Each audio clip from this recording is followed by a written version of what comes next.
Um, Hi Burt, I just love reading your newsletters. When I just asked myself your question, what is it that I really want, I sat here and felt flooded with an energy of aliveness. There is really no word that I can come up with to describe this love that I feel at the moment. Aliveness, joy, they all sound a little flat somehow. And my answer was, just this. This is all I want. That I don't really want anything, in truth. I don't think that I am making much sense here, Burt, but maybe you get the gist. Love to you and thanks for being you. But in truth, you'll come to the point where you don't want anything. Because you know, you just are.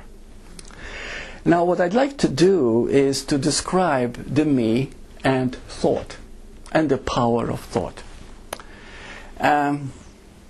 You know, if we were to start talking about the power of thought, we will never end. Let me make it very, very brief. And there's a booklet there which is free, and I'd like you to take a copy when you get out. But to make it very brief, anything that you think, anything that you feel, anything that you believe that life is just your belief, is just your thoughts. Nothing is this way or that way. Some people hate the world, some people love the world. And they think, oh, this is the world is. No, it is how you see it. It is your thoughts that determine how you see. It was Ralph Waldo Emerson who said, you don't see anything but your thoughts. What you see, it's your thoughts that you're seeing. So let us discuss what is a thought. Okay? Think of the millions of people, billions of people on this earth.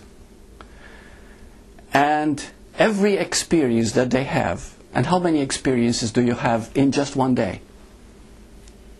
You could name in the hundreds and thousands, right? Different experiences. Now, every experience leaves, now I'd like you to see the incredibility of this, the power of this. Every experience that you have leaves an impression in space, in the environment. Okay? Now that impression is floating in space, in that environment. How many impressions would there be? Trillions of trillions. And they permeate all space. You enter a store. If I enter any store, whatever, honest, I can feel what the thoughts are like in that store. It just hits me right away. I can feel it. Okay? You enter a place of worship, usually, so the thoughts would be of peace. If you enter a home where there's a lot of fighting, you can feel discomfort immediately. Okay?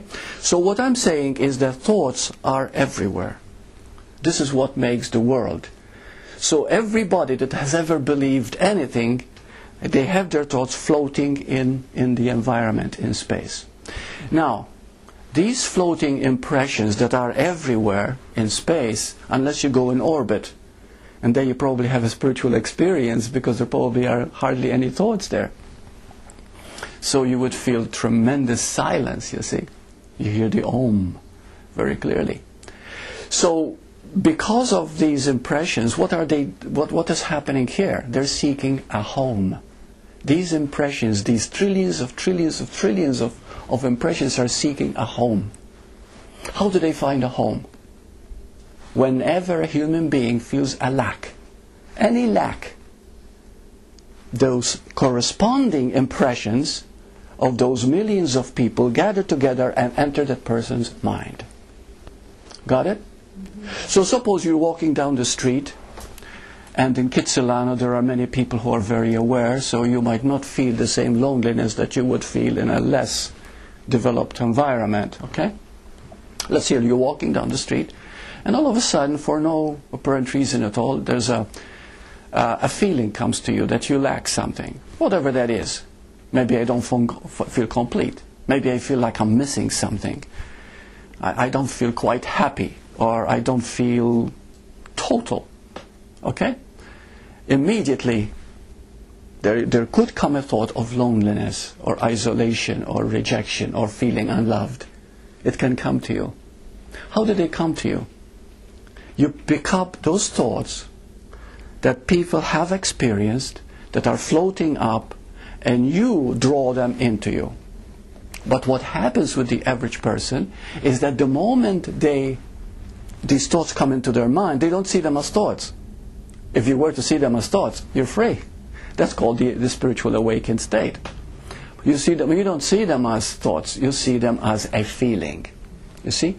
So therefore you get that feeling, a feeling of, you know, I am separate, I feel separation is the one thing that comes immediately. The feeling of separation. And the feeling of separation always comes a very isolation, loneliness, desperation, many forms of emotional pain, emotional suffering. Okay, this is inevitable. So I can go back to relate to people who have not experienced truth in their childhood, and go back to what is truth. Okay, it is warmth, it is love, it is the open heart.